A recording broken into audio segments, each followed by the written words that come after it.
প্রথমত হচ্ছে আমি প্রবাস থেকে দেশে আসলাম, এটা হচ্ছে এই গণ অভ্যুত্থানের ফসল। আমি নিজে বেনিফিটেড। অতএব এই সরকার এবং এই সরকারের জনগণের সরকার, গণ অভ্যুত্থানের মাধ্যমে যে সরকার প্রতিষ্ঠিত হয়েছে, এটা বাংলাদেশের আপামর মানুষের আস্থার সরকার, মানুষের আশা আকাঙ্ক্ষার যে প্রতিফলন ঘটাবে সেই সরকার। এবং আমি প্রথমেই গত জুলাই আগস্ট সহ 15-16 বছরে যারা এই আন্দোলনে, ফ্যাসিবাদ বিরোধী আন্দোলনে হতাহত হয়েছেন, সর্বপ্রতি শ্রদ্ধা এবং গভীর কৃতজ্ঞতা জানাচ্ছি। দেখেন, 100 দিন একটা সরকারের কম সময়ে না, আবার বেশি সময়ে না। যেহেতু এই সরকার জনগণের সরকার, আমরা মনে করি ফ্যাসিবাদ বিরোধী আন্দোলনে যারা ছিলেন সকলের সরকার, সমর্থনের সরকার। অতএব এই সরকার যখন দায়িত্ব নেয়, দেশের টোটাল ব্যবস্থাটা একটা ম্যাচের মধ্যে ছিল।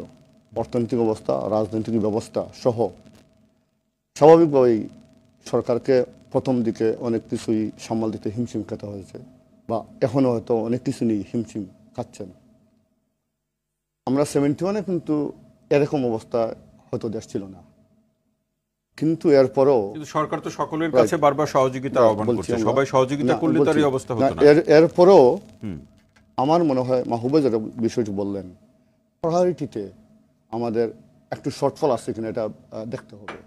কারণ দেখেন, আমাদের এই সরকারে যারা দায়িত্ব নিয়েছেন অনেকেরই দেশ শাসনের অভিজ্ঞতা নেই, এটা সত্য। আবার অন্যদিকে গত 100 দিনের ভিতরে এই সরকারের কোনো উপদেষ্টার বিরুদ্ধে একটা দুর্নীতির অভিযোগ নেই। এটা কিন্তু বাংলাদেশের প্রেক্ষাপটে অনেক বড় অর্জন। অন্যদিকে আমরা যদি দেখি আইনশৃঙ্খলার অবস্থা এবং দ্রব্যমূল্যের যে লাগাম টানে ধরা, এটা কিন্তু আমরা সফল বলে আমি মনে করি না। তো এই যে মিশ্র, আমাদের এই সমন্বয়ক বললেন মিশ্র প্রতিক্রিয়া, এটার থেকে মেইন যে জিনিসটা বিষয় আমি বলবো যে সরকারের প্রায়োরিটি লিস্টটা করতে হবে, কোনটা অগ্রাধিকার দিয়ে আমরা কোন কাজটা আগে করতে হবে।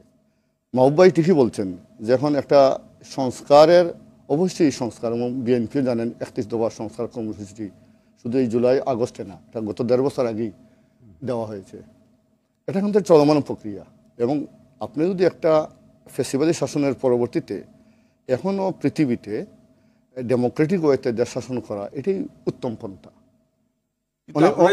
যে সরকারের কাছে অনেক প্রত্যাশা, সেই জায়গা থেকে সরকার অবশ্যই কোন কাজগুলোকে সে আগে শেষ করবে সেই তালিকা তো তৈরি করে সে ভাববে নিশ্চয়ই, কিন্তু আবার সেই ভাবনার জায়গা থেকে কোনো রাজনৈতিক বিতর্কের তৈরি হবে কিনা।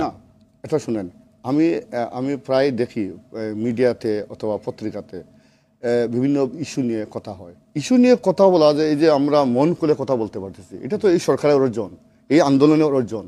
যারা 15 বছর, 15.5 বছর এবং জুলাই আগস্টে অভ্যুত্থানে যারা মানে প্রাণ দিয়েছে এবং আন্দোলন করেছে, এটার কারণেই তো আমরা মন খুলে কথা বলতে পারতেছি। ডেমোক্রেসি হচ্ছে কি, ব্যাটল অফ আইডিয়াস। আমরা বিভিন্ন আইডিয়া থাকবে, সেখান থেকে আমরা একটা বেস্ট পলিসি নিয়ে আসবো। এটা তো অন্য কিছু না, এটা তো মানে আমরা মন্দ কিছু দেখি না আমি। কিন্তু যেটা হচ্ছে আমার ব্যক্তিগত মত হচ্ছে যে আমরা প্রায়োরিটি লিস্টে আমরা সংস্কার নিয়ে কথা বলবো, স্বাভাবিক, কিন্তু আপনি গণতান্ত্রিকভাবে রাজনৈতিক দল বা বিএনপি কি কোনো প্রস্তাব রাখবে যে এই কাজগুলো আগে করা দরকার, প্রায়োরিটি লিস্টে থাকা দরকার? আমার মনে হয় বিএনপি কিন্তু বলছে, যেটা হচ্ছে আপনি ডেমোক্রেটিকভাবে যে একটা সরকারের কাছে ক্ষমতা থাকতে হবে। প্রথম দিকে এটা কোনো বলে নাই যে আমরা 100 দিনের পরেই ক্ষমতা আপনার কি দেন, একটা নির্বাচন ব্যবস্থা করেন। বলতে যুক্তি সময়ের ভিতরে আপনি একটা নির্বাচন ব্যবস্থা করতে হবে। কারণটা কি জানেন, আমরা ধরেন একটা ফ্যাসিবাদী শাসন ছিলাম, এরপরে ওভারনাইট কিন্তু আমরা একেবারে দুধের নহর বয়ে যাবে এরকম একটা সুফল দেশ আমরা পাবো না।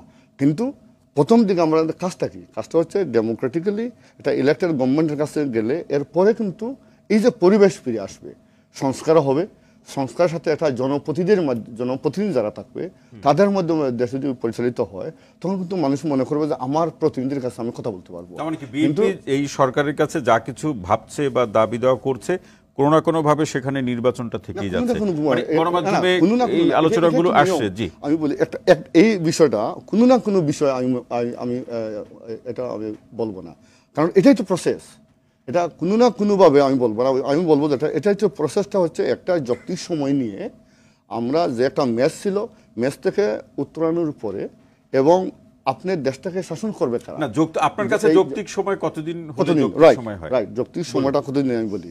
যৌক্তিক সময় কতদিন, এটা হচ্ছে একটা ম্যাচ অবস্থা থেকে আমি স্বীকার করি এটা দেশ একটা ক্রান্তিকাল ছিল, একটা ম্যাচ সিচুয়েশন ছিল, জি। এটা স্বীকার করেই বলবো একটা ইলেকশন কন্ডাক্ট করতে যে সংস্কারগুলো দরকার সেগুলোকে মানে অগ্রাধিকার দিয়ে জনপ্রতিনিধিদের কাছে আমি মনে করি দেশ শাসনের বার দেওয়া উচিত। সরকার কারণ কমিশন গঠন করেছে, যে না, কমিশনগুলোর right. অধিকাংশই একটি সুষ্ঠু নির্বাচনের সাথে সম্পর্কিত। আমরা তো এটাকে ওয়েলকাম করি। আমার মনে হয় বিএনপি ভারপ্রাপ্ত চেয়ারম্যান তারেক রহমান কিন্তু বারবার বলছেন এই সরকারকে ব্যর্থ হতে দেওয়া যাবে না, এই সরকার সফল হতেই হবে, কিন্তু আবার বিভিন্ন বিষয়গুলোকে আবার কথা বলতে হবে। না, আবার শুরুতেই ব্যর্থতার কথা মনে করে দিচ্ছেন, না, এটা আবার নিয়ে তো অনেকে না, কথা এটাই বলতে তো, পারে। যেখানে সফলতা আছে সেখানে ব্যর্থতা সেখানে থাকবেই। ব্যর্থতা, জি। এটা মানে আপনার একটা অঙ্গাঙ্গিভাবে জড়িত, এখানে একসাথে দুইটাই চলবে। একটা দেন এটা কোনো ওহি না অথবা ডক্ট্রিনাল পলিসি না। ডেমোক্রেসিতে অনেক পলিসি অনেকের কাছে গ্রহণযোগ্য হবে, অনেকের কাছে গ্রহণযোগ্য হবে না। তার মাপকাঠিটা কি? মাপকাঠি হচ্ছে তারপরে আপনি একটা বলছেন যে নির্বাচন। এটি আলাপ আলোচনার ভিত্তিতে ঠিক হবে, আলাপ গণতন্ত্রের মূল আলোচনার এজেন্ডা, ভিত্তিতে, এবং বৈশিষ্ট্য এটি। এটা দেখতে হবে একটা সরকারের কাজটা কি জনগণকে আস্থায় রাখা এবং সরকার যাতে জনগণের আস্থা আছে এটা প্রমাণ করা। জি। তখন এটা করতে হলে আপনাকে এই মুহূর্তে 100 দিনের মাথায় এই জায়গায় একটা শর্টফল আছে যে আমরা নির্বাচনের দিকে কতটুকু অগ্রসর হচ্ছি, এটাতে মনে হয় একটা শর্টফল আছে। জি, অসংখ্য ধন্যবাদ। আরও আলোচনা শুনবো ডক্টর মুজিবুর রহমান। নুসরাত তাবাসসুম আসতে চাই, আর অনেকগুলো প্রশ্ন আছে আপনার কাছে, তবে এই প্রশ্নটি দিয়ে দ্বিতীয় পর্যায়ে আলোচনা শুরু করি। নতুন উপদেষ্টা নিয়োগ হলেন, তারা শপথ নিলেন, তারা দপ্তরেও দায়িত্ব পেলেন, কিন্তু বিতর্কের জায়গাটা মনে হচ্ছে এখনো পিছ ছাড়ছে না। বিতর্ক তৈরি হলো কেন নতুন উপদেষ্টা নিয়োগ নিয়ে? তৈরি হতেই পারে। বা In fact, আপনারা কিভাবে দেখছেন? আমরা নিজেরাই তো মাঠে ছিলাম, আমরা নিজেরাই আন্দোলন